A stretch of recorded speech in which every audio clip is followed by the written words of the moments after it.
عاجل جدا، رسميا الحكومة المصرية بتطرد صندوق النقد الدولي من مصر. السلام عليكم ورحمة الله وبركاته، أهلا بكم أعزائي المشاهدين في فيديو جديد من فيديوهات اقتصاد 360. عاوز أبدأ مع حضرتك بسؤال صادم شوية.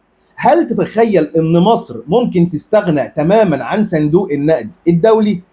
يعني ما يبقاش عندنا أي علاقة به، لا قروض ولا متابعه ولا قله ادب ولا مسخره، ولا يجي شويه ناس ما لهمش لازمه يقولوا لك انت مطلوب منك تعمل كذا وما تعملش كذا.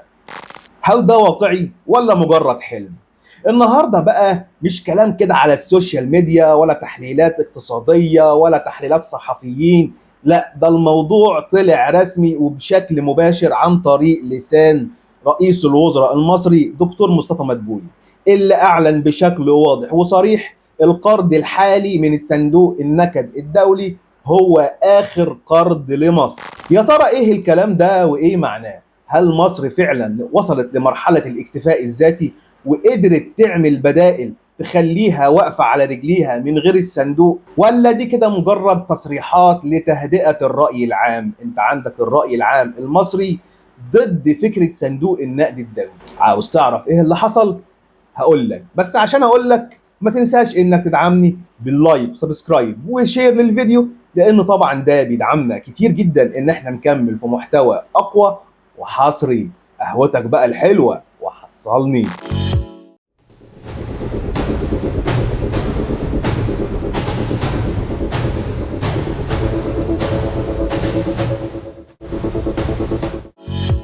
هو اصلا ايه صندوق النقد الدولي ده؟ ناس كتير متخيلة ان هو بنك بيديلك فلوس وبس، الحقيقة لا، الصندوق ده بيدخل في تفاصيل دقيقة جدا جوه الاقتصاد، من سعر صرف العملة لسياسات الدعم لخطة الخصخصة. بمعنى تاني ان اي دولة بتلجأ للصندوق بتلاقي نفسها ماشية على خطة مش خطتها. يعني بمعنى اصح عاملين كده، عارف زي الراجل بتاع الربا زمان لما يقول لك انا هديك فلوس بس تعمل واحد اتنين تلاته اربعه، هو ده بالظبط. والفلوس تجيبها لي واحد اتنين بالزياده الفلانيه، بس تعمل كذا وتعمل كذا وتعمل كذا عشان اضمن انك ترجع لي فلوس.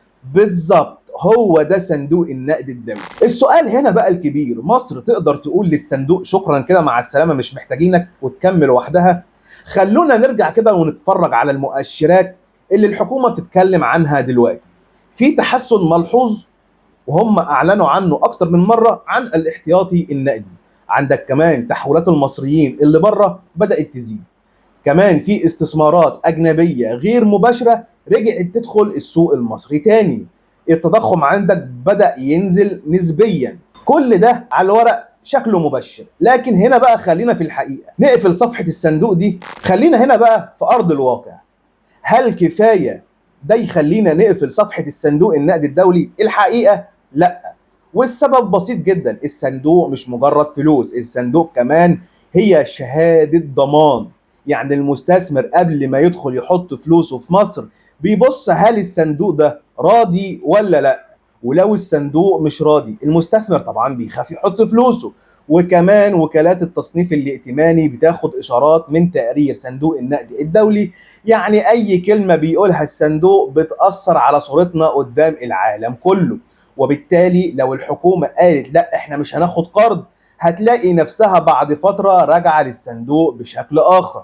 طيب لو مش الصندوق ده، ايه البدائل؟ الحكومه بتتكلم عن استثمارات خارجيه، بس تعالوا نبص شويه، اغلب الاستثمارات دي رايحه للعقارات، يعني ابراج، كامباوند، مولات. طيب المواطن العادي بقى في الليله دي هيستفيد ايه؟ ما هو المواطن العادي يعني مش هيروح يشتري كومباوند ولا شقه ب 10 مليون. هل الاسعار هتنزل؟ يا عم خلينا في الاسعار بتاعتي، حياتي اليوميه ومستلزماتي الشهريه. هل الصناعات هتزيد؟ لا. طب اللي بيستفيد هنا هم طبقه معينه من المستثمرين الكبار، اللي هم المطورين العقاريين وبتوع البورصه وغيرهم. ده غير طبعا العقارات، في ودائع خارجيه ممكن تتحول لاستثمارات، بس دي بره تعتبر مسكنات مش علاج. نرجع بقى لموضوع الدولار. الدولار النهارده واقف ومستقر نسبيا، مش عشان الانتاج زاد ولا الصادرات انفجرت، السبب الاساسي هو شهاده الصندوق اللي بتدي انطباع عن الاقتصاد ماشي ازاي.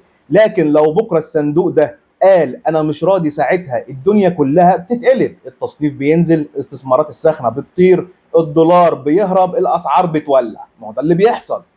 يبقى الكلام هنا الاستغناء عن الصندوق حاليا صعب جدا. يعني انت مضطر تاخد منه القرض الحالي اللي هو المفروض هيتاخد. طب انت اما هتاخده، ما هو انت لازم تنفذ الشروط بتاعته، صح؟ طب ايه الحلول اللي عند حضرتك؟ ايه اللي يخلي مصر فعلا تقدر تستغنى عن القروض دي؟ لازم نصدر بشكل اكبر وبقيمه مضافه، مش بس مواد خام. لازم ندعم القضيه المحليه بجد، علشان ما نعتمدش على الاستيراد في كل حاجه. يعني الصناعه المحليه لازم تنشط بشكل كبير، ونستغل موارد زي قناه السويس والسياحه بشكل اذكى، ونوجه العائدات والاستثمار دي للمصروفات، ونصلح الجهاز الاداري ونقلل الهدر. طبعا انتوا فاهمين انا اقصد ايه بالجهاز الاداري. دي كلها خطوات ممكن تخلي مصر تقلل الاعتماد على صندوق النقد تدريجيا. لكن هل ده محتاج وقت؟ محتاج وقت، ومحتاج اراده سياسيه قويه اكيد.